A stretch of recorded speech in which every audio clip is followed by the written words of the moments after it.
નમસ્કાર વિદ્યાર્થી મિત્રો, તરલ પદાર્થના મિકેનિક્સના વિડિયો લેક્ચરમાં તમારું સ્વાગત છે.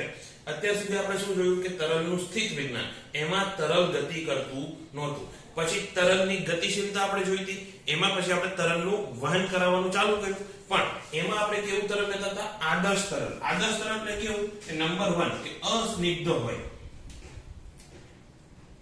અસ્નિગ્ધ એટલે કે એમાં અંતર આણ્વીય કે આંતરસ્તરીય ઘર્ષણ લાગે નહીં. એટલે ઘર્ષણને કારણે જે ઊર્જાનો વ્યય થાય એ આદર્શ તરલમાં થશે નહીં. બીજું હતું કે એનું સ્થાયી વહન થાય.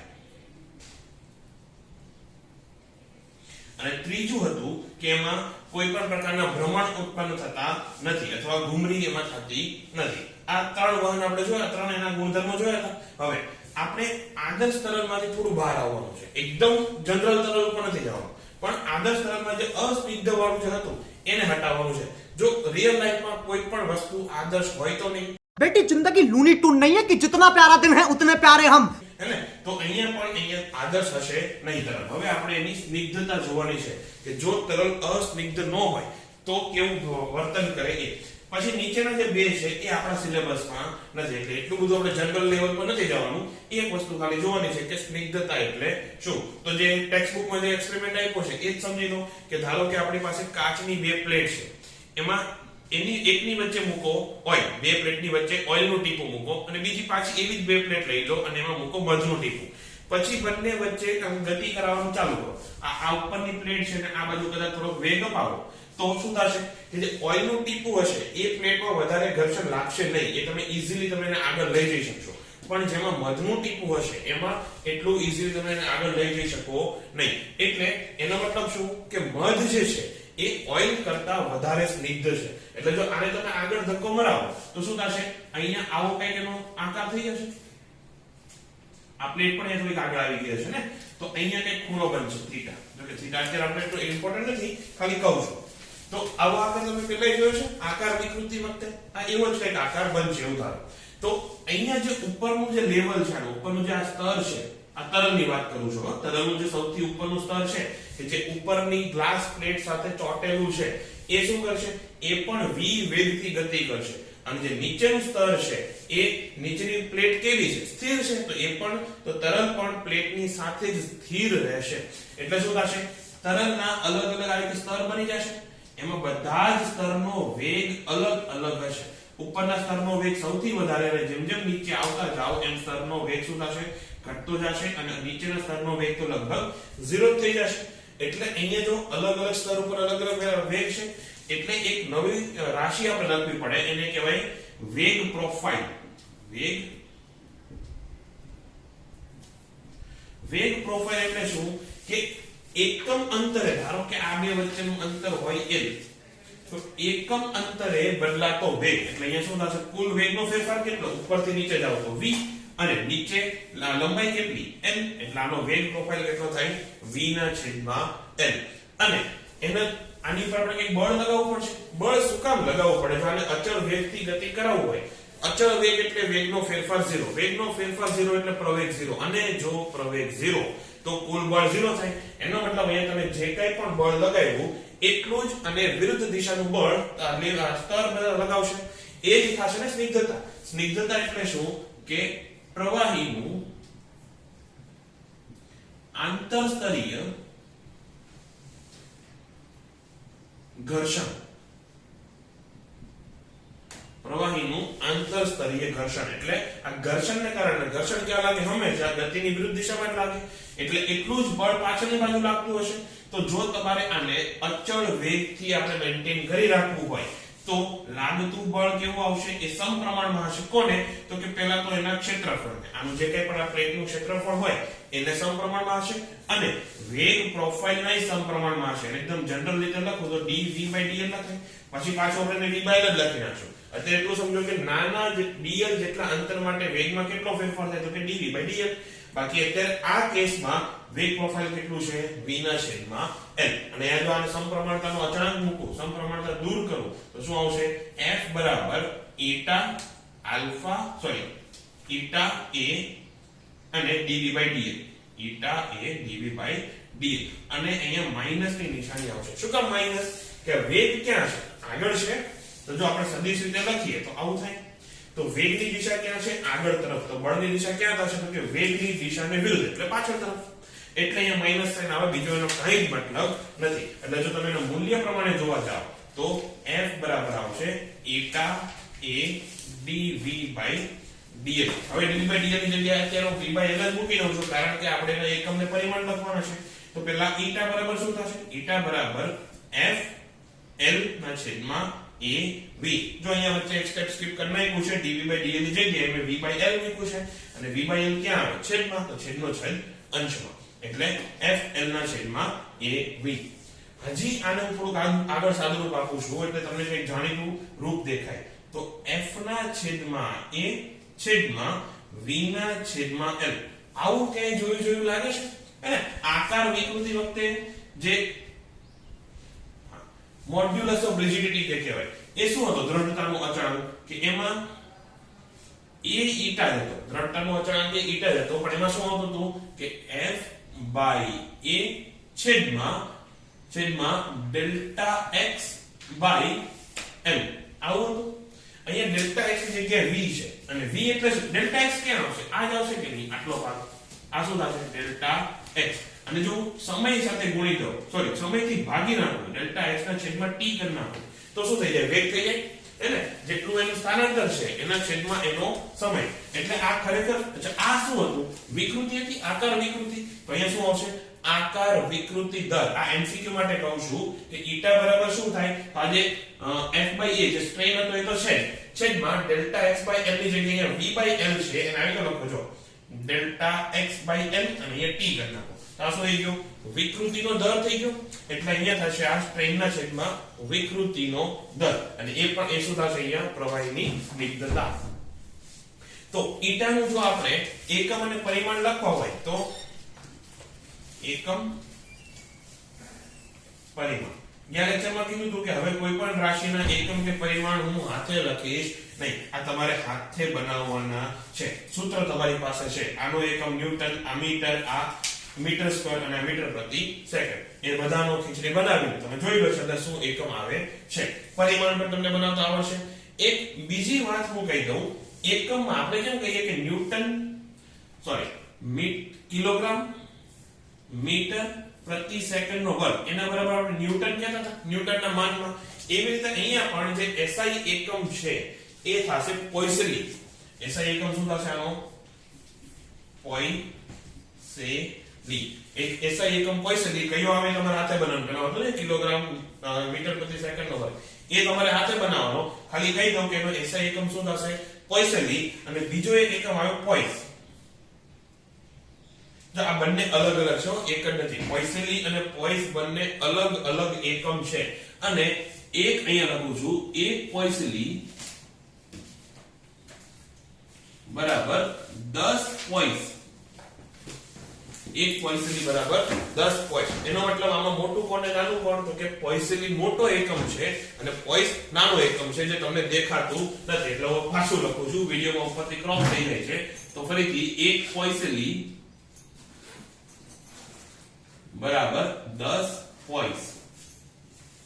એક પોઈસલી બરાબર 10 પોઈસ. અને પોઈસલી અને પોઈસમાં મોટો એકમ પોઈસલી, નાનો એકમ પોઈસ.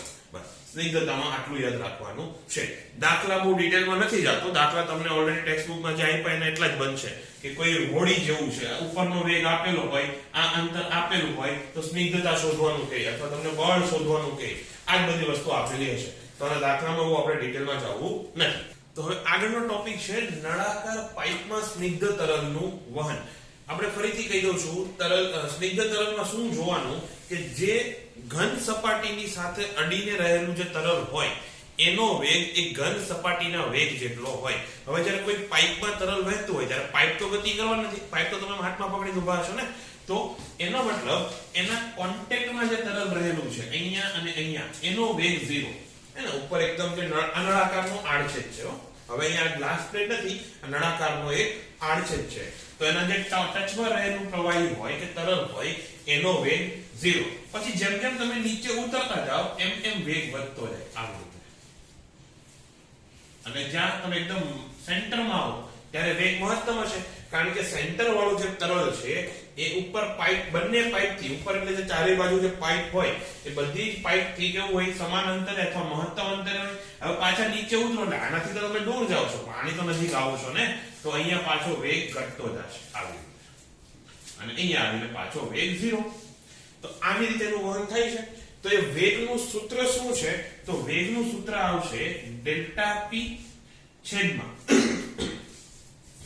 સોરી તો ડેલ્ટા p અને છેદમાં 4l eta અથવા 4 eta l એના ગુણ્યા r નો વર્ગ માઈનસ r નો વર્ગ.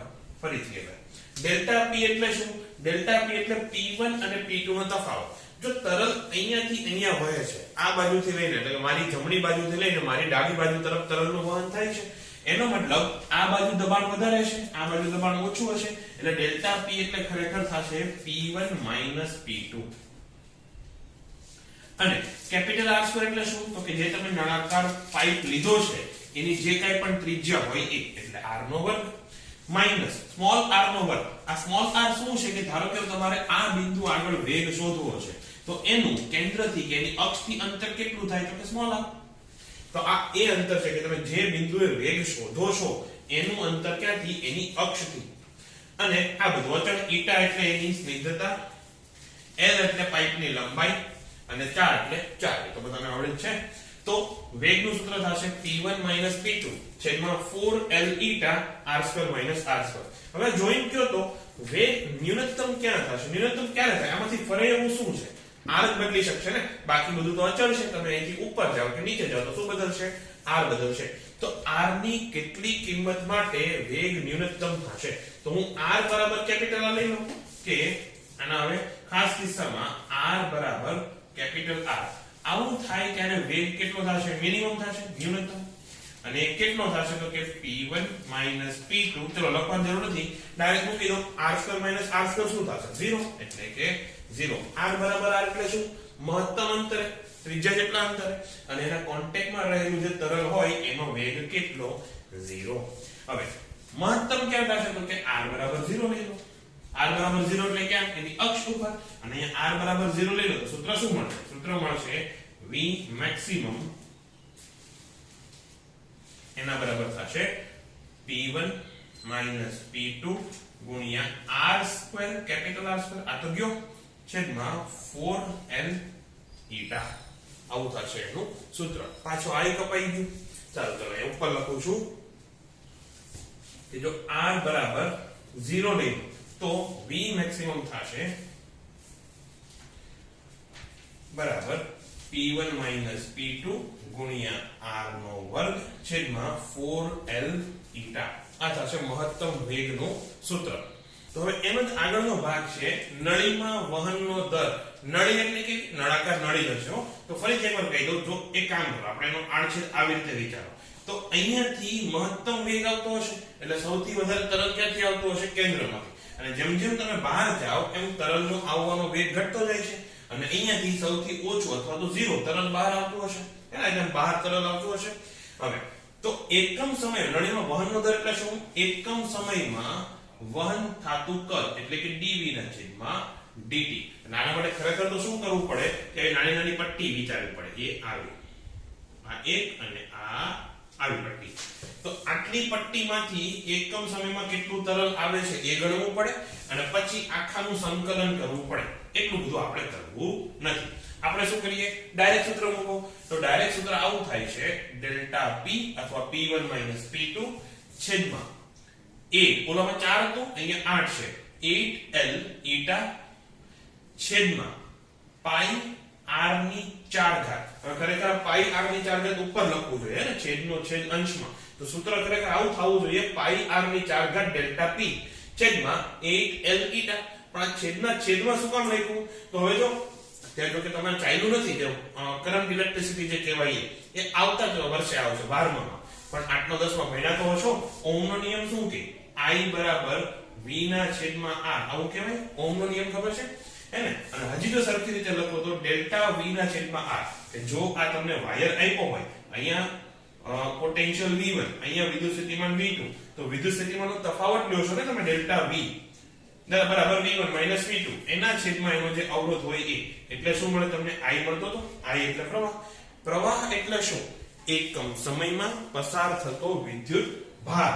તો આ એના જેવું દેખાય છે કે નહીં? જુઓ તો I ની બદલે આપણે q લઈ લીધો. એકમ સમયમાં પસાર થતું કદ. ડેલ્ટા v એટલે શું? કે જેના તફાવતને કારણે વિદ્યુત ભારનું વહન થાય છે. ધારો કે આ વાયરમાં અહીંયા પણ વિદ્યુત ભાર v1 ને અહીંયા પણ વિદ્યુત ભાર v1. જો ડેલ્ટા v હશે જ નહીં, જો 0 હશે તો વિદ્યુત ભારનું વહન થશે નહીં.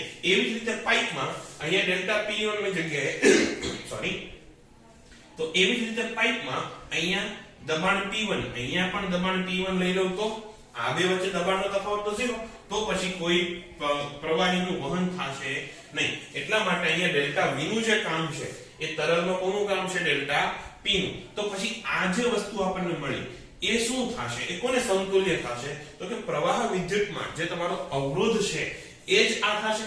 એટલે આ શું કહેવાય? આને આપણે x કહી દો. તો આના બરાબર આવું લખો, બરાબર ડેલ્ટા p ના છેદમાં x, જ્યાં x બરાબર તરલ અવરોધ, જ્યાં x બરાબર શું છે? તરલ અવરોધ. અને x ની કિંમત શું થશે? x ની કિંમત થશે 8L ઈટા ના છેદમાં પાઈ r ની 4 ઘાત. અને તરલ આ કોની ઉપર આધાર રાખે? તો કે એક તો તરલ ઉપર આધાર રાખે, હે ને? એક પાઇપમાં તમે મધનું વહન કરાવો અને ઓઇલનું વહન કરાવો તો સીધી વાત છે, ઓઇલ તમને ઈઝીલી ફ્લો કરશે પણ મધ થશે નહીં. એટલે તરલ ઉપર તો આધાર રાખે, પણ જો તમને ખાલી પાઇપના સંદર્ભમાં વાત કરવાનું કહે કે તમે જે નળી વાપરો છો એની ઉપર કઈ રીતે આધાર રાખશે? તો નળીની લંબાઈના સમપ્રમાણમાં છે. જેમ લંબાઈ વધારે એમ અવરોધ વધારે. તો x એ નળીની લંબાઈના સમપ્રમાણમાં, તથા નળીનું જે ક્ષેત્રફળ કહો કે પછી એની ત્રિજ્યા કહો, ત્રિજ્યાની 4 ઘાતના વ્યસ્ત પ્રમાણમાં હશે. જેમ જેમ ત્રિજ્યા વધારે હશે એમ એનો અવરોધ ઓછો હશે. સીધી વાત છે. જેમ જેમ ત્રિજ્યા તમે વધારતા જાઓ, જેમ જેમ નળી પહોળી થતી જાય તો કેન્દ્રમાં એનો વેગ વધવાનો છે. તો પછી તમને ઈઝીલી તરલ ફ્લો થશે. એનો મતલબ એ જો પાઇપ ઉપર આપણે આધાર રાખતું હોય તો x એ સમપ્રમાણમાં થશે કોની? L ના છેદમાં r ના 4 ઘાતમાં.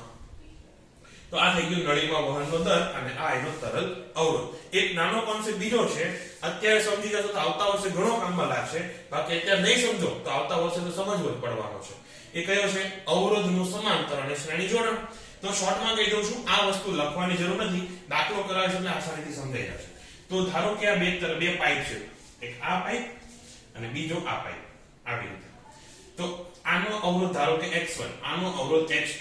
અહીંયા તમે P1 અને અહીંયા તમે P2 દબાણ આપ્યું અને તરલનું વહન થાય છે. તો આનો જે સમતુલ્ય અવરોધ હશે x એ કેટલો હશે? સીધી વાત છે, x1 x2, હે ને? શ્રેણી જોડાણ છે કે નહીં? તો ઓલો અવરોધ હોત તો r1 r2 થાત. અહીંયા શું થશે? x1 x2. તો શ્રેણી જોડાણમાં શું સમાન રહે? તો અહીંયાથી ધારો કે q જેટલો વહનનો દર છે, મતલબ એકમ સમયમાં q જેટલું કદ વહન થાય છે. અહીંયાથી પણ q જેટલું કદ વહન થશે. આ શું થઈ ગયું? સાતત્યનો સિદ્ધાંત થઈ ગયો કે અહીંયાથી જેટલું તરલ અંદર ઘૂસે એક સમયમાં, એકમ સમયમાં, એટલું જ તરલ અહીંયાથી બહાર આવવાનું છે એકમ સમયમાં. તો ફરીથી શ્રેણીમાં સમાન શું થશે? કે વહનનો દર. અસમાન શું હશે? તો કે દબાણનો તફાવત. અહીંયા દબાણ P1 છે, અહીંયા દબાણ P2 છે અને અહીંયા દબાણ જો P3 હોય અને જો વહન આમ થતું હોય તો શું કહેવાય? કે P1 એ P3 કરતા મોટું છે અને P3 એ P2 કરતા મોટું છે. અને જો વહન આમ થતું હોય તો P2 બધાથી મોટું હોય અને P1 બધાથી નાનું હોય. એટલે કે પહેલો પાઇપ જે છે એના ફરતે દબાણનો તફાવત કેટલો? તો કે P1 P3. બીજા પાઇપમાં P3 P2. આ સમાન હોઈ શકે, જરૂરી નથી, પણ દર વખતે સમાન જ હોય એવું પણ જરૂરી નથી. તો એટલું જ ખાલી યાદ રાખવાનું છે કે શ્રેણીમાં q સમાન પરંતુ ડેલ્ટા p અલગ. એવી રીતે હવે આવશે સમાંતર જોડાણ. હવે ધારો કે આપણે પાછા બે પાઇપ લઈ લો, આ એક પાઇપ, આ બીજો પાઇપ, અને આને ધારો કે તમે અહીં કનેક્ટ કરેલો. ચલો આવી રીતે કરી નાખો. એ આમ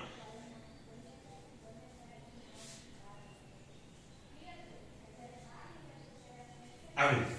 હવે ધારો કે અહીંયાથી q જેટલો વહનનો દર છે, મતલબ અહીંયાથી એકમ સમયમાં પસાર થતું તરલ કેટલું છે? q. તો પછી અહીંયાથી q ને અહીંયાથી q એવું થશે હે અહીંયાથી 1 લિટર આવે 1 લિટર ઉપરથી 1 લિટર નીચેથી એવું થાય નહીં થાય મતલબ કે 1 લિટરનો બે ભાગ કરવો પડશે ક્યાં તરલ વધારે જશે તો કે જ્યાં અવરોધ ઓછો મળે હે ને તમે સમજાતા હોય તમને બે રસ્તા મળે એક ઉપર કાંટા વેરેલા છે ને એક ઉપર ફૂલ વેરેલા છે ક્યાંથી ચાલશો ફૂલ ઉપરથી ચાલશો ને તો જ્યાં જ્યાં અવરોધ ઓછો મળે ત્યાંથી વધારે તરલ પસાર થશે તો જો અહીંયા આ x1 હોય આ x2 હોય તો પહેલા તો સમતુલ્ય અવરોધ કેટલો થાય તો કે 1/x બરાબર 1/x1 વત્તા 1/x2 અને સમાંતરમાં ડેલ્ટા q અલગ હશે જો x1 ઓછો હોય તો q આમાંથી જે પસાર થતો q1 છે એ મોટો થશે અહીંયા q2 છે એ નાનો થશે પણ હા q બરાબર q1 વત્તા q2 થશે 1 લિટર અહીંયાથી આવતું હોય તો 700 ml ઉપરથી જાય 300 ml નીચેથી જાય એવું શક્ય છે તો ડેલ્ટા q અલગ હશે પરંતુ ડેલ્ટા p કેવો સમાન કે જો આ બિંદુ અને આ બિંદુ વચ્ચે દબાણનો તફાવત ધારો કે 3 વાતાવરણ દબાણ છે તો પછી ઉપરના બે બિંદુ વચ્ચે 3 વાતાવરણ દબાણ હોય નીચેના બે બિંદુ વચ્ચે 3 વાતાવરણ દબાણ હોય તો અહીંયા ફરીથી સમાંતરમાં q અલગ હશે સોરી ડેલ્ટા q નહીં q અલગ હશે પરંતુ ડેલ્ટા p સમાન હશે જો યાદ રાખવું હોય અથવા લખવું હોય તો ખાલી આટલું લખી દો બાકી લખવાની જરૂર નથી આ જ અવરોધ વખતે થશે કે શ્રેણીમાં જો અવરોધ જોડેલા હોય તો પ્રવાહ સમાન હોય પરંતુ સ્થિતિમાનનો તફાવત અલગ હશે અને સમાંતરમાં પ્રવાહ અલગ હશે પરંતુ સ્થિતિમાનનો તફાવત સમાન હશે તો જો લખવું હોય તો ખાલી આટલું લખી દો અને પછી ડાયરેક્ટલી આપણે અને આ તો તમને યાદ જ રહેશે તો એ ડાયરેક્ટલી આપણે દાખલામાં જઈએ ઓકે તો દાખલો આવો છે આ એની આકૃતિ શું છે આપણી પાસે ચાર પાઇપ છે આ AB આ CD આ EF અને આ GH એમાં લંબાઈની વેલ્યુ આપેલી છે કે AB અને CD ની લંબાઈ સરખી છે એટલે કે LAB બરાબર LCD છે અને એના બરાબર LEF ના છેદમાં 2 અને LGH ના છેદમાં 2 એનો મતલબ LEF બરાબર 2 વખત LCD થશે એવું અને ત્રિજ્યા ABCD અને EF ની ત્રિજ્યા સરખી છે અને GH ની ત્રિજ્યા કેવી છે તો કે બધાયની ડબલ આવું રીતે રકમ આપેલી છે અને શોધવાનું શું કીધું છે તો કે ભાગ 1 માં કીધું છે કે ચારેયનો જે તરલ અવરોધ છે એનો ગુણોત્તર મેળવવાનો છે કે કઈ રીતે એ લોકો સમપ્રમાણમાં હશે એ વસ્તુ અને ભાગ 2 માં કીધું છે કે જો AB માંથી વહન દર q હોય એટલે કે અહીંયાથી q જેટલો તરલ આવતું હોય એકમ સમયમાં તો EF અને GH માંથી વહન દર કેટલો હશે એ શોધવાનું છે તો અત્યારે આ વસ્તુ હું ભૂસી નાખું છું એ પછી આપણે જોઈએ પહેલા આનો ભાગ તો x નું સૂત્ર શું છે x બરાબર હતું સમપ્રમાણતાની વાત કરું છું કે પાઇપ પર કેવી રીતે આધાર રાખશે તો x બરાબર અથવા x સમપ્રમાણમાં કોને L ના છેદમાં r ની 4 ઘાત ને હે ને તો આના બરાબર x ધારો કે સ્મોલ x અને આના બરાબર સ્મોલ y ધારો હવે આપણે એની કિંમત મૂકવાની છે શોધવાનું શું છે તો કે xAB જેમ xCD જેમ xEF જેમ xEFGH આ શોધવાનું છે તો હવે કિંમત મૂકવાની છે LX ઓકે પહેલા એ લખી નાખું LAB ના છેદમાં RAB આખાની 4 જેમ LCD છેદમાં RCD આખાની 4 સમય છે ને બોર્ડમાં હા બરોબર છે જેમ LEF છેદમાં REF એની 4 અને જેમ LGH છેદમાં RGH એની પણ 4 આવી રીતે થશે બસ હવે એની કિંમત મૂકો LAB કેટલા LAB બરાબર જ x છે તો અહીંયા બરાબર x ના છેદમાં RAB કેટલા RAB બરાબર y છે પણ y ની કેવી ઘાત તો કે 4 તો y ની 4 બરાબર LCD પણ x છે અને RCD ની 4 એ પણ y છે તો પાછું x ના છેદમાં y ની 4 પછી હવે LEF કેટલું છે LEF ના છેદમાં 2 બરાબર x છે ને તો LEF કેટલું 2x તો બરાબર 2x છેદમાં RCD એ પણ સોરી REF એ પણ કેટલું છે y એટલે y ની 4 LGH એ પણ 2x થશે તો જેમ 2x છેદમાં RGH કેટલું છે 2y થવાનું છે તો 2y ની 4 એટલે 16y ની 4 ઘાત. હવે જો અહીંથી xy ની 4 ઘાત, xy ની 4 ઘાત, xy ની 4 ઘાત, xy ની 4 ઘાત કેન્સલ. વધ્યું શું? તો બરાબર 1/1. અહીંયા હું વધ્યો બગ્ગો અને અહીંયા હું વધ્યું 1/8 વધ્યું. હવે ગુણોત્તરમાં જો કે આ જવાબ ખોટો નથી, પણ ગુણોત્તરમાં આપણે મોટે ભાગે અપૂર્ણાંક સંખ્યા ન વધે એવી કોશિશ કરી. તો આખાને 8 થી ગુણી નાખો તો જવાબ આવશે 8/8/16/1. આ થશે નો જવાબ. કોનો જવાબ છે આ? તો કે આનો. આવી તો આ ભાગ 1 નો જવાબ આવશે 8 8 16 1. એમાંથી આપણે મહત્વનું છે અત્યારે આ EFGH એ હમણાં સમજાવું કઈ રીતે. તો આટલું પહેલા કોપી કરી લો અને સ્ક્રીનશોટ લઈને જેમ કરું એમ પછી આપણે બીજો ભાગ ચાલુ કરીએ. તો હવે ભાગ 2 માં AB માંથી આવતો વહન દર આપ્યો છે Q અને ઉપરથી ધારો કે Q1 વહન થાય અને નીચેથી Q2 વહન થાય, તો એટલી આપણને ખબર છે કે Q1 Q2 બરાબર Q થવાનું, એટલે એમાં એટલે પડવાની જરૂર નથી. બીજું એક Q નું સૂત્ર આપણને શું ખબર છે કે Q બરાબર થશે ડેલ્ટા P ના છેદમાં x. તો ડેલ્ટા P આનો મતલબ આવો થશે કે Q એ વ્યસ્ત પ્રમાણમાં છે x ને. ડેલ્ટા P તો સરખા ને, EF અને GH કેવા છે? સમાંતરમાં જોડેલા છે અને સમાંતરમાં સરખું શું હોય તો કે દબાણનો તફાવત. એટલે Q બરાબર શું થશે 1/x. એટલે કે Q1 એના છેદમાં Q2 બરાબર શું થશે x2 ના છેદમાં x1. આવું થશે x2 ના છેદમાં x1. એટલે કે અહીંયા આની વાત જો તમે કરો તો Q1 ના છેદમાં Q2, x2 એટલે કોણ? આને આપણે 2 કીધો ને, તો xgh એના છેદમાં xef અને xgh ના છેદમાં xef કેટલું હતું? મેં તમને કીધું ખબર, છેલ્લું બે યાદ રાખો. એ શું હતું? 16 ના છેદમાં 1 હતું. શું હતું? xef જેમ xgh બરાબર 16 જેમ 1 હતું. એટલે કે xgh upon ef કેટલું થશે? 1/16. તો આટલી ખબર પડી ગઈ કે અહીંથી જે Q1 જશે અહીંથી Q2 જશે તો એનું ગુણોત્તર કેટલો આવશે? 1/16 આવશે. આનાથી આગળ ગણતા હવે હાથે શીખવાડું છું. જોઈ લેજો, આ શોર્ટકટ મેથડ છે. બોર્ડની એક્ઝામમાં આવો ઉપયોગ કરતા નહીં. આવા દાખલા અત્યારે તમને બોર્ડમાં નહીં પૂછાય, પણ આવતા વર્ષે જ્યારે પ્રવાહની વાત કરવાની આવશે ત્યારે આ ટાઈપના દાખલા બોર્ડમાં પણ પૂછાઈ શકે. પણ અત્યારે જે મેથડ કરાવું છું એ બોર્ડમાં તમારે ડાયરેક્ટલી લખવાની નહીં, અત્યારે ખાલી MCQ માટે હું કરાવું છું. તો પહેલા આ બેનો સરવાળો કરી નાખવાનો. આ આખાનો કેટલું કરી નાખવાનું? સરવાળો. એટલે કેટલો થાય? 17 થશે. તો અહીંયાથી જે પ્રવાહ આવે છે ને એના 17 ભાગ કરવાના. અહીંથી જે પ્રવાહ આવે છે, જે દર આવે છે એના 17 ભાગ કરવાના. તો એક ભાગ કેટલો થશે? એ થશે Q ના છેદમાં 17 જેટલો.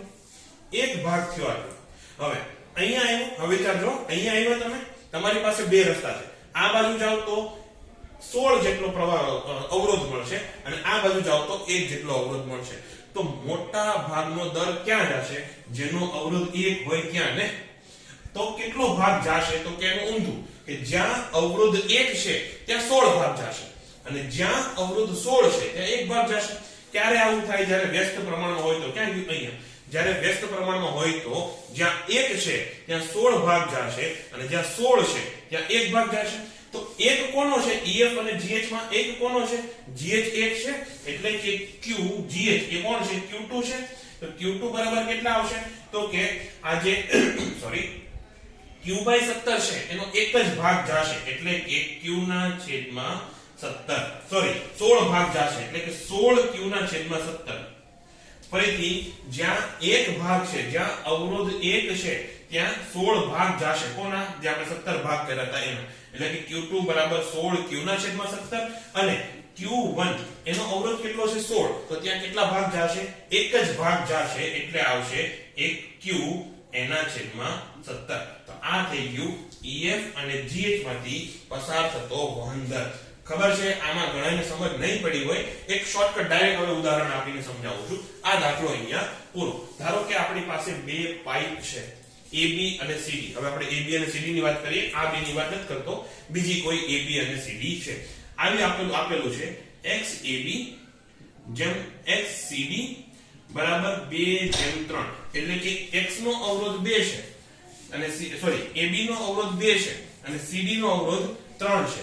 તો હવે આમાં જો તમને એમ કીધું હોય કે કુલ વહન દર Q છે એટલે કે q જ્યારે અહીંયા છેડા ઉપર આવશે ત્યારે એક બાજુ 2 અવરોધ મળશે અને એક બાજુ 3 અવરોધ મળશે.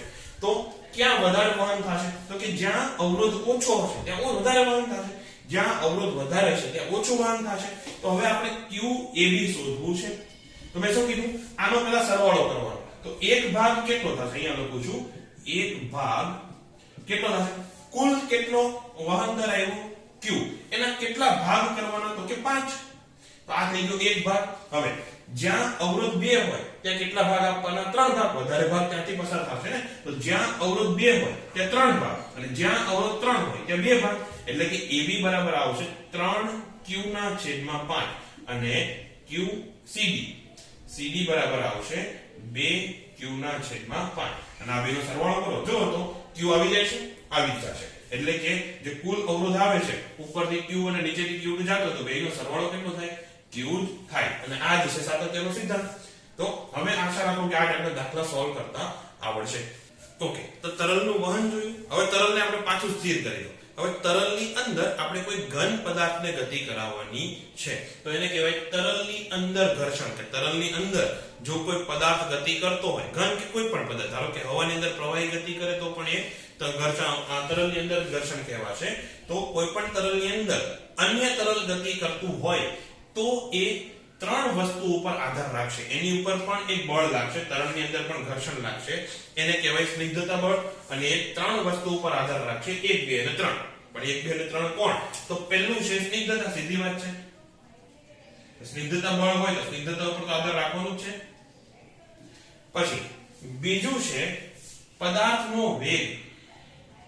કોનો? જે પદાર્થ ગતિ કરતો હોય એનો વેગ. અથવા હજી સારી રીતે કેવું હોય તો તરલની સાપેક્ષે પદાર્થનો વેગ. જો તરલ ગતિ કરતો હોય પદાર્થ ગતિ કરતો હોય તો આપણે પછી એનો સાપેક્ષ વેગ લેવો પડે. હે ને? જો બે એક જ દિશામાં ગતિ કરતો હોય બાદબાકી લેવી પડે. તરલ આ બાજુનો વેગ, આ પદાર્થ આ બાજુ ગતિ કરતો હોય તો બેનો સરવાળો કરવો પડે. તો આ કયો છે કે તરલની સાપેક્ષે પદાર્થનો વેગ. આ બીજી વાત થઈ ગઈ. ત્રીજું કોણ છે? તો કે પદાર્થનો આકાર અને કદ. પદાર્થના આકાર અને કદ ઉપર પણ આધાર રાખે. તો પહેલી વાત સ્નિગ્ધતા એટલે બધાને સમજાઈ જશે. તરલની સાપેક્ષે પદાર્થનો વેગ.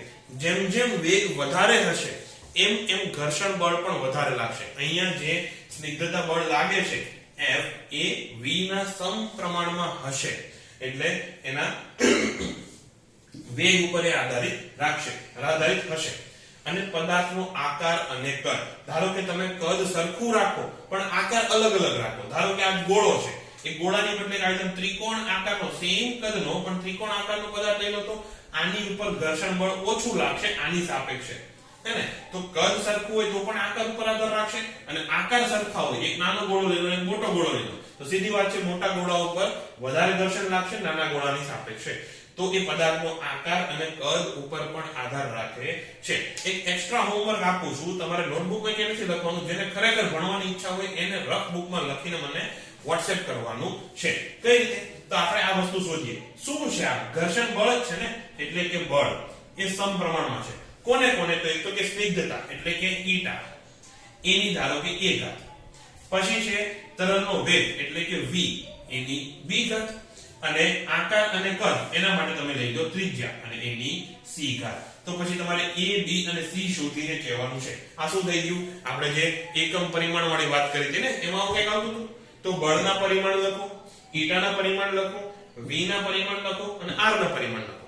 એટલે કે બળના પરિમાણમાં mLT ની કઈ ઘાત આવશે.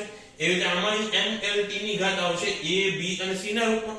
પછી બંને ઘાતને સરખાવી દો અને a, b અને c ની વેલ્યુ શોધીને રફમાં લખીને મને પર્સનલી WhatsAppમાં સેન્ડ કરવાની છે. આ બધા માટે નથી, હે ને? જેને કરવું હોય, જેને ખરેખર ભણવાની ઈચ્છા હોય એના માટે છે. બીજી વાત અહીંયા કહી દઉં a, b અને c બધું કેવું આવશે? 1, 1 અને 1 આવશે. એટલે અહીંયા F એ ઈટા v r ના સમપ્રમાણમાં છે. તો એની ઉપરથી એક બીજી એક વાત આવે, એને કહેવાય સ્ટોકનો નિયમ. શું કહેવાય એને?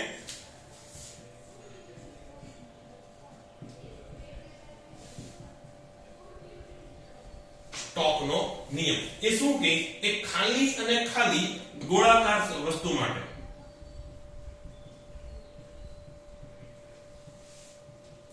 જો કોઈ તરલની અંદર ગોળાકાર વસ્તુ જો ગતિ કરતી ખાલી એના માટે છે કે ગોળાની જગ્યાએ પાછો ત્રિકોણ લઈ લો તો પાછી એની વાત નથી. જો કોઈ તરલની અંદર ગોળાકાર વસ્તુ v વેગથી ગતિ કરતી હોય તો એની ઉપર સ્નિગ્ધતાને કારણે કેટલું બળ લાગે તો એ થશે 6 પાઈ ઈટા r v. r શું છે તો કે આ જે ગોળાકાર વસ્તુ લીધી એની ત્રિજ્યા, v શું છે તો કે એનો વેગ, ઈટા શું છે આપણે જે કે તરલ લીધું એની સ્નિગ્ધતા, અને 6 પાઈ તો 6 પાઈ જ છે. એટલે હમણાં મેં તમને કીધું હતું કે ઈટા r v ની ઘાત કેટલી આવશે 1 1 અને 1 આવશે, અને આ એનું સૂત્ર ફક્ત ગોળાકાર વસ્તુ માટે. આ ગોળાની જગ્યાએ તમે સમઘન કરી નાખો તો પછી એનું સૂત્ર કંઈક બદલાઈ જશે. એ બધી વસ્તુ આપણા સિલેબસમાં નથી. આપણે ખાલી અને ખાલી ગોળાકાર વસ્તુ માટેનું બળ યાદ રાખવાનું છે, અને તો ટેટુ કરાવી નાખવાનું છે એટલું યાદ રાખવાનું છે. તો એ જે સ્ટોકનો નિયમ હતો એનો ઉપયોગ કરીને આપણે ટર્મિનલ વેગ જોવાનો છે. હવે ટર્મિનલ વેગ એટલે શું? ધારો કે હવામાં હું કોઈ વસ્તુને પડતી છોડું, હવા નહીં, ચલો એક તરલ લઈ લો જે વધારે સ્નિગ્ધતા એની વધારે હોય એટલે જલ્દી સમજમાં આવે. તો એક સ્નિગ્ધ તરલમાં આપણે એક ગોળાકાર પદાર્થ, બીજી કોઈ નહીં, ફક્ત ગોળાકાર પદાર્થને પડતો મૂક્યો. જ્યારે મેં ખાલી પડતો મૂક્યો ત્યારે ખાલીની પર બળ કયું હતું? mg. પછી બીજું કોઈ બળ લાગે? હા, તરલની અંદર છે ને, તો પછી ઉપર બળ કેવું લાગે? fu. પ્લસ હવે જેમ જેમ એનો વેગ વધતો જશે, mg વધારે જશે અહીંયા. અત્યારે ધારો કે એનો ઘનતા, આ સિગ્મા ઘનતા, સોરી એની ઘનતા સિગ્મા 1 અને તરલની ઘનતા ρ, અને સિગ્મા વધારે છે તરલની ઘનતા કરતા, એટલે mg વધારે લાગશે fu કરતા, સીધી વાત છે. તો વેગ નીચે તરફ આવશે. વેગને કારણે કયું બળ આવે? સ્ટોકનો નિયમના પ્રમાણે કયું આવે? સ્નિગ્ધતા બળ આવે. એ ઉપર તરફ, એ પણ ઉપર આવશે કારણ કે વેગ નીચે છે. એ કેટલું આવશે તો કે 6 પાઈ ઈટા r v જેટલું. હવે ઉપર તરફનું બળ વધતું જશે એટલે નીચે તરફનું બળ ઘટતું જશે, પરંતુ હશે તો નીચેની તરફ જ. એટલે જ્યાં સુધી બળ નીચેની તરફ છે, પ્રવેગ નીચેની તરફ હશે. જ્યાં સુધી પ્રવેગ નીચેની તરફ છે ત્યાં સુધી વેગ વધતો જશે નીચે તરફ. પણ જેમ જેમ વેગ વધતો જાય એમાં પાછું વધતું જાય છે. એટલો મતલબ એક સમય એવો આવશે જ્યારે નીચેનું બળ mg અને ઉપરનું બળ બંને સમાન થઈ જશે. એ સૂત્ર અહીંયા ડાયરેક્ટ લખું છું તો નીચેનું બળ mg કેટલું થશે? જો એનું કદ v હોય તો એની ઘનતા કેટલી છે? v sigma g. આ mg બરાબર v સિગ્મા લખાય છે, તો v સિગ્મા g જેટલું બળ ક્યાં લાગ્યું? નીચે. એના બરાબર હવે જો બંને બળ સરખા થઈ ગયા, બંને બળ સરખા થઈ ગયા એનો મતલબ કુલ બળ 0. કુલ બળ 0 હોય બંને, એટલે કે આ બે અને આ એવી રીતે. જો કુલ બળ 0 હોય તો પ્રવેગ 0, પ્રવેગ 0 હોય તો વેગ બદલાશે નહીં, વેગ અચળ થઈ ગયો. વેગ અચળ થઈ ગયો એટલે આ અચળ થઈ ગયો, એટલે હવે બધું મસ્ત શાંતિ થઈ ગઈ. એનો મતલબ હવે અચળ વેગથી પદાર્થ નીચે પડવાનું ચાલુ રાખશે. તો fu કેટલું થશે? v ρ g વત્તા 6 પાઈ ઈટા r v. હજી v ની કિંમત મૂકી શકાય કે જ્યાં v બરાબર શું છે? 4/3 પાઈ r નો ઘન. આ જે ગોળો છે એનું કદ થશે ને, તો v ની કિંમત મૂકો. હવે ડાયરેક્ટ કહું છું અહીંયા v ની જગ્યાએ vt આવી જશે કે ટર્મિનલ વેગ. ટર્મિનલ વેગ એટલે શું કે વેગ અચળ થઈ ગયા પછી શું થાય કે, તો ટર્મિનલ વેગનું સૂત્ર ડાયરેક્ટ લખું છું, જેડી સરે તેની તારવણી કરાવી છે.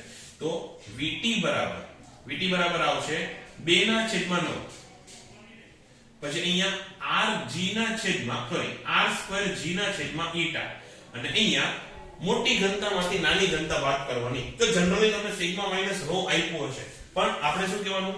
મોટી ઘનતામાંથી નાની ઘનતા બાદ કરવાની. જો એવું હોય કે તરલની ઘનતા પદાર્થની ઘનતા કરતા વધારે છે તો તમે જેમ છોડો ત્યારે તો એ નીચે જશે પછી ઉપરે આવશે ને. અથવા એવું સમજો કે પાણી ભરેલું ટબ છે, એમાં તમે એક રબરનો બોલ લઈને નીચેથી છોડી દીધો એટલે ઉપર જશે.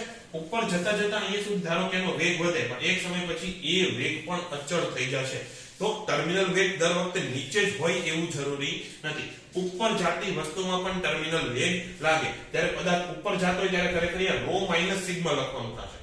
આ સમજાઈ ગયું? તો જ્યારે પરપોટાની વાત થતી હોય કે પછી રબર કે પ્લાસ્ટિક એવી કોઈ વસ્તુને આપણે ટાંકીના તળિયેથી છોડવાની વાત થતી હોય ત્યારે ખરેખર અહીંયા ρ માઈનસ સિગ્મા કરવાનું આવશે. બાકી અત્યારે જનરલી સિગ્મા માઈનસ ρ કરીને જ કામ ચલાવવાનું છે. તો આ થઈ જશે એનો ટર્મિનલ વેગ, અને આ સૂત્ર તમારે ખાસ યાદ રાખવાનું છે. તો આના ઉપરથી હવે દાખલા જોવાના છે. રકમ લખો, હું લખવાનો નથી. r ત્રિજ્યા r ત્રિજ્યા અને ρ ઘનતાનો બોલ ગુરુત્વાકર્ષણની અસર હેઠળ પાણીમાં પ્રવેશ્યા પહેલા h જેટલા અંતરે મુક્તપણે નીચે પડે છે. જે લોકો પાછળ રહી જાય વિડિયો પોઝ કરીને લખી લેજો, રિવાઇન્ડ કરીને લખી લેજો. પાણીમાં પ્રવેશ્યા છતાં બોલનો વેગ બદલાતો નથી. આ લાઈન બહુ મહત્વની છે, સમજાવું છું. જો પાણીની સ્નિગ્ધતા ઈટા હોય તો h નું મૂલ્ય શોધવાનું છે. એટલે હવે એવું છે કે એક બોલ છે ધાતુનો, એને આપણે પાણીથી અમુક ઊંચાઈએ રાખીને છોડવાનું છે. ધારો કે આ પાણીની ટાંકી, આ આપણો લોખંડનો કે કોઈ ધાતુનો બોલ, અહીંયા પાણીનું સ્તર છે, એને આપણે h ઊંચાઈએથી છોડવાનો છે. હવે આને તમે છોડો, મુક્ત પતન થશે. અહીંયા સુધી આવીને એનો વેગ કઈ હશે તો સ્તર સુધી પહોંચતા સુધીમાં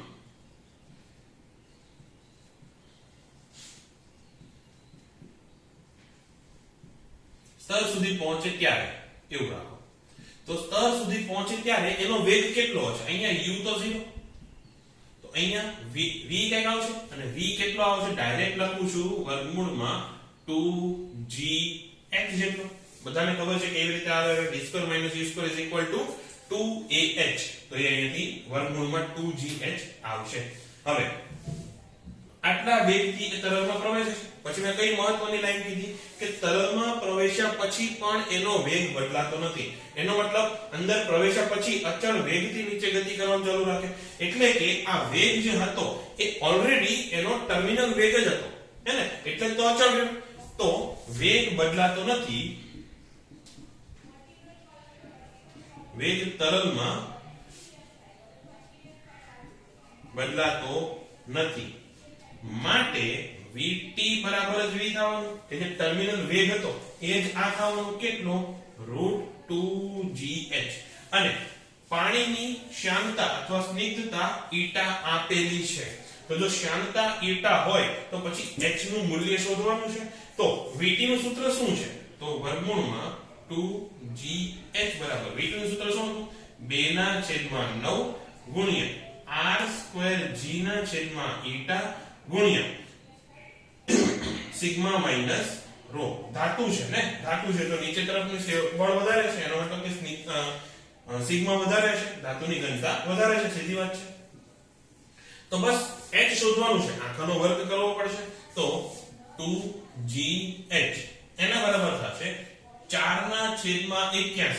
અચ્છા, આ g નથી, આ 9 છે અને આ g છે. ફરક સમજો, અક્ષર મારા બહુ સારા છે એટલે. તો 4/81 r ની 4 ઘાત g નો વર્ગ છેદમાં ઈટા નો વર્ગ અને સિગ્મા માઈનસ રો એનો પણ વર્ગ. કેન્સલ શું થશે? અહીંથી 2g, અહીંયા બગડો વચ્ચે અને અહીંયાથી એક g જશે. તો h બરાબર કેટલા બન્યા? h બરાબર 4/81 r ની 4 ઘાત g છેદમાં ઈટા અને ઈટા નો વર્ગ સિગ્મા માઈનસ રો આખાનો વર્ગ. આને તમે એક વ્યાપક સૂત્ર તરીકે પણ લઈ શકો, હે ને? જો તમને એની રકમ આપેલી હોય, કિંમતો આપેલી હોય, તો પછી તમારે એને એક વ્યાપક સૂત્ર તરીકે લઈને આગળ દાખલો ગણવાનો. આગળના દાખલાની રકમ લખો ત્યાં સુધીમાં હું પણ બોર્ડ ભૂસી નાખું. બોલ અચળ વેગથી સપાટી તરફ પ્રવાહીમાં ચડે છે. તો જે મેં તમને કીધું હતું કે ઉપર તરફ જતો હોય ત્યારે પણ ટર્મિનલ વેગ આવી શકે, એની વાત છે. તો એક બોલ અચળ વેગથી સપાટી તરફ પ્રવાહીમાં ચડે છે, જેની ઘનતા બોલના પદાર્થ કરતા 4 ગણી વધારે છે. એટલે કે તરલની ઘનતા બોલની ઘનતા કરતા 4 ગણી વધારે છે. ઉપર ચડતા બોલ પર તેના વજન કરતા કેટલું વધારે ઘર્ષણ બળ લાગુ પડશે એ આપણે શોધવાનું છે. આ તમને જે ડબલઈ વાળાને હવે કહું છું, આ તમને પેલા જે ન્યુમેરિકલ ટાઈપના ક્વેશ્ચન આવે એમાં પણ પૂછી શકાય. તો ફરીથી એક બોલ છે કે અચળ વેગથી ઉપર જાય છે. બોલ કેવા વેગથી ઉપર જાય છે? અચળ વેગથી. એટલો મતલબ શું કે ઓલરેડી એક ટર્મિનલ વેલોસિટી છે, ઓલરેડી ટર્મિનલ વેગ છે. ઉપર તરફ જો તો પેલા નીચે બળ કેવું લાગે તો કે mg. પછી ઉપર જાય છે તો ટર્મિનલ વેગ ક્યાં લાગશે? એ પણ નીચે લાગશે. કેટલો લાગે? તો mg વત્તા ટર્મિનલ વેગની ઘર્ષણ બળ એટલે કે fv લખું છું. વિસ્કોસિટી જે કહેવાય ને, સ્નિગ્ધતા એટલે વિસ્કોસિટી. તો જે વિસ્કસ બળ લાગે એ પણ નીચે લાગશે. ઉપર બળ કયું લાગશે? fu. બોલો આટલું ક્લિયર? હવે આપણે શોધવાનું છે કે આ કેટલું. બીજી એક વસ્તુ કઈ આપી છે તો કે તરલની ઘનતા ρ એ કેટલી છે તો કે પદાર્થની ઘનતાના 4 ગણી. એટલે કે જો આની ઘનતા સિગ્મા હોય તો તરલની ઘનતા 4 સિગ્મા છે. તો હવે Fu કેટલું? Fu બરાબર આવશે એનો કદ ધારો કે V. તો V એની ઘનતા કેટલી? કોની ઘનતા લેવાની? તરલની, એટલે કે 4 સિગ્મા. અને G mg કેટલું? તો mg બરાબર V સિગ્મા G. અને Fe આપણે શોધવાનું છે કે સ્નિગ્ધતાને કારણે બળ લાગે એના વજનના કેટલા ગણું હશે એ શોધવાનું છે ને. અહીંયા અચળ વેગથી ઉપર જાય છે પદાર્થ,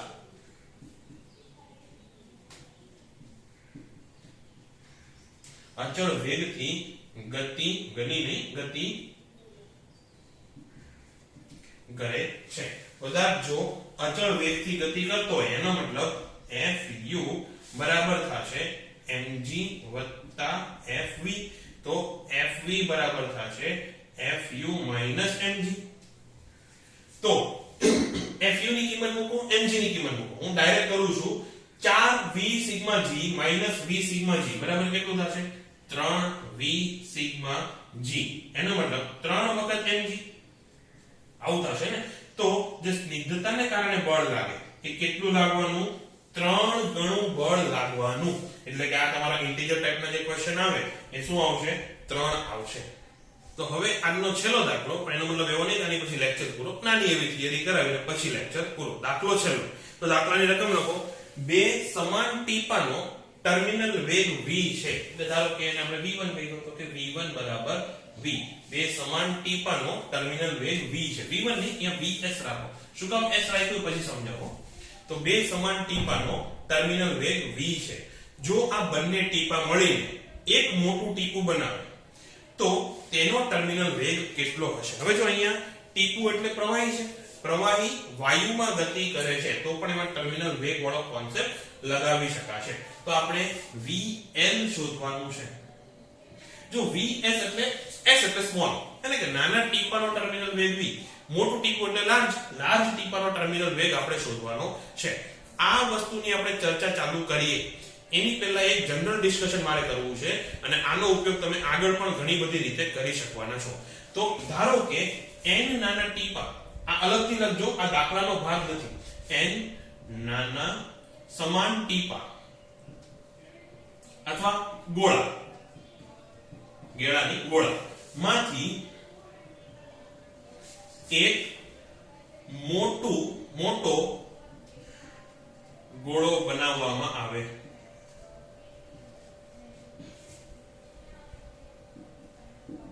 એમ નાના સમાન ગોળામાંથી એક મોટો ગોળો બનાવવામાં આવે તો ડાયરેક્ટ લખો પછી સમજાવું. RL બરાબર n ની 1/3 RS. એટલે કે મોટા ગોળાની ત્રિજ્યા એ નાના ગોળાની ત્રિજ્યા કરતા n ની 1/3 ગણી વધારે હોય, આવો એનો મતલબ થાય. ક્યાંથી આવ્યું? તો જો તમે આ રીતે n ગોળા ભેગા કરો નાના અને RS ત્રિજ્યાના n ગોળા ભેગા કરીને એક મોટો ગોળો બનાવો તો શું થાય? એનું કદ અચળ રહે કે નહીં? એનો મતલબ મોટા ગોળાનું કદ VL બરાબર શું થાય? તો કે n વખત નાના ગોળાનું કદ થાય. મોટા ગોળાનું કદ બરાબર n વખત નાના ગોળાનું કદ. તો મોટા ગોળાનું કદ કેટલું થાય? તો મોટા ગોળાનું કદ થાય 4/3 પાઈ RL નો ઘન. મોટા ગોળાના કદ ત્રિજ્યાની ઘનતા, ત્રિજ્યાનો ઘન એના બરાબર n વખત 4/3 પાઈ RS નો ઘન. તો અહીંયા જો 4/3 પાઈ કેન્સલ. RL નો ઘન બરાબર n અને RL નો ઘન, RS નો ઘન. અને જો તમે ઘનમૂળ લઈ લો તો અહીંયા શું આવશે? 1/3. એટલે RL બરાબર n ની 1/3 વખત RS. આ યાદ રાખવાનું. હવે આનો ઉપયોગ હું અહીંયા ડાયરેક્ટ કરવાનો છું, પણ આ એક સૂત્ર તમે યાદ રાખજો, ઘણી બધી વખત કામમાં આવશે અને આવશે જ. તો અહીંયા આપણે કેટલા ગોળાને ભેગા કર્યા? બે ટીપા ભેગા કર્યા. એનો મતલબ અહીંયા n બરાબર 2. તો RL મોટા ગોળાની ત્રિજ્યા અથવા મોટા ટીપાની ત્રિજ્યા બરાબર કેટલું થશે 2/1/3 ગુણ્યા નાના ગોળાની ત્રિજ્યા કેટલી છે આપણને ખબર નથી. આપણને ખબર શું છે એનો ટર્મિનલ વેગ કેટલો છે v. તો હવે આપણને ખબર છે કે જે ટર્મિનલ વેગ છે એનું સૂત્ર શું હતું પેલું 2/9 ને r2g ને એવું કઈ હતું ને એમાં બીજી બધી વસ્તુ તમે ફેરવવા નથી ફેરીશું આપણે આ એટલે કે v એ સમપ્રમાણમાં છે r ના વર્ગને કે જેમ જેમ r નો વર્ગ વધશે એમ v વધશે. તો હવે આપણી પાસે vs ના છેદમાં vl બરાબર શું થશે તો કે rs ના છેદમાં rl આખાની 2 ઘાત. શોધવાનું શું છે vl શોધવાનું છે ને મોટા ટીપાનો વેગ. તો vl બરાબર કેટલા થશે vl બરાબર થશે rl ના છેદમાં rs આખાનો વર્ગ અને હા ગુણ્યા vs. vs આપણને ખબર છે rl ના છેદમાં rs આપણે મૂકવાનું છે. તો rl ના છેદમાં rs કેટલું થશે 2/1/3 થશે એનો વર્ગ ગુણ્યા vs એટલે આ થઈ ગયું vl. તો vl બરાબર કેટલું થયું 2/2/3 વખત vs કે નાના ટીપાનો ટર્મિનલ વેગ હતો એના ગુણ્યા 2/2/3 ઘાત આટલો એનો ટર્મિનલ વેગ થશે. તો બસ આ દાખલો અહીંયા પૂરો. હવે જો મેં નાની થિયરી કીધી એનું નામ છે અલગથી લખી નાખું છું રેનોલ્ડ સંખ્યા. શું થશે રેનોલ્ડ સંખ્યા. અને રેનોલ્ડ સંખ્યાનું સૂત્ર શું છે તો કે re બરાબર rho v d એના છેદમાં eta. આ ખાલી સૂત્ર યાદ રાખો તમારે ખોટું ડિટેલમાં આમાં જવાનું નથી. બોર્ડમાંથી તો થિયરી ઉડાડી દીધી છે હે ને ખાલી MCQ માટે કહું છું. અને આ રેનોલ્ડે આ બધી વસ્તુ ઓબ્ઝર્વ કરી હતી અને એને એક નંબર આપ્યો. આ એકદમ રફ નંબર છે એના નંબરનું એક્ઝેક્ટ વેલ્યુનું કંઈ કામ નથી. એને આપણે અંદાજે રેન્જ જ લેવાની હોય કે જો રેનોલ્ડ નંબર એ 1000 કરતા નાનો હોય જો રેનોલ્ડ નંબર એ 1000 કરતા નાનો હોય તો વહન સ્થાયી થશે. સ્થાયી વહન એટલે ખબર છે ને કે આપણે જે પેલું ધારા પ્રવાહ કહેતા હતા એવી રીતે આ એક કોઈ પણ બિંદુ એનો વેગ અચળ અને એમાં કોઈ ખોટી એમ ઘૂમરી જેવું કઈ આવે નહીં સીધે સીધું એનું વહન થયા રાખે. એટલે કે જો re 1000 કરતા નાનું હશે આ સંખ્યા જેમ જેમ નાની એમ વહન કેવું હશે સ્થાયી. જો re એ 2000 કરતા મોટું હોય તો વહનમાં ઘૂમરી પડશે. ઘૂમરી કહો કે પછી વમળ કહો એ પડશે. મતલબ કે લીધા તો અહીંથી આમ ફરી જાય પછી પાછો આગળ જાય અહીંથી પાછો આમ વમળ થાય પાછો આગળ જાય એવી રીતે. એટલે અંદર એમાં શું થાય ઘૂમરી પડવા મળે જો વેગ એકદમ વધી જાય તો. અને જો re એ 1000 કરતા મોટું હોય પણ 2000 કરતા નાનું હોય મતલબ કે 1000 2000 ની વચ્ચે તો અસ્થાયી વહન. અસ્થાયી વહન એટલે શું કે સીધું જાય પાછું વળાંક થાય પાછું આમ સીધું જાય અહીંથી આમ સીધું આવે પાછું એક બમણી ખાઈને પાછું સીધું જાય એટલે ક્યારેક બમણી ખાય ને ક્યારેક સીધું થાય. તો અહીંયા ફરીથી મેં જેમ કીધું આ એક રફલી નંબર લેવાનો એવું નહીં કે પછી 1000 થી ઓછું કે 999 માં વહન સ્થાયી હશે ને 1001 માં વહન અસ્થાયી થઈ જાય. એકદમ રફ આઈડિયા લેવાનો છે. તો આ થઈ ગયો રેનોલ્ડનો નંબર. બસ આમાં વધારે ડિટેલમાં આપણે જવાની જરૂર નથી. બાકી જેની પાસે જૂની ટેક્સ્ટ બુક હોય એ લોકો વાંચી જાજો નીટ વાળા ખાસ અને એટલું બધું કોઈ ખાસ ડિસ્કશન નથી એટલે અહીંયા આપણે એમાં ટાઈમ વેસ્ટ કરતા નથી. ઓલરેડી 55 મિનિટ જેવો કંઈક વિડીયો થઈ ગયો છે વચ્ચે થોડું કાપકૂપ થશે તો 53-54 મિનિટનો તો થશે. તો બસ આજના વિડીયોમાં આટલું જ. આશા રાખું કે તમને કંઈક મજા આવી હશે અને બાય.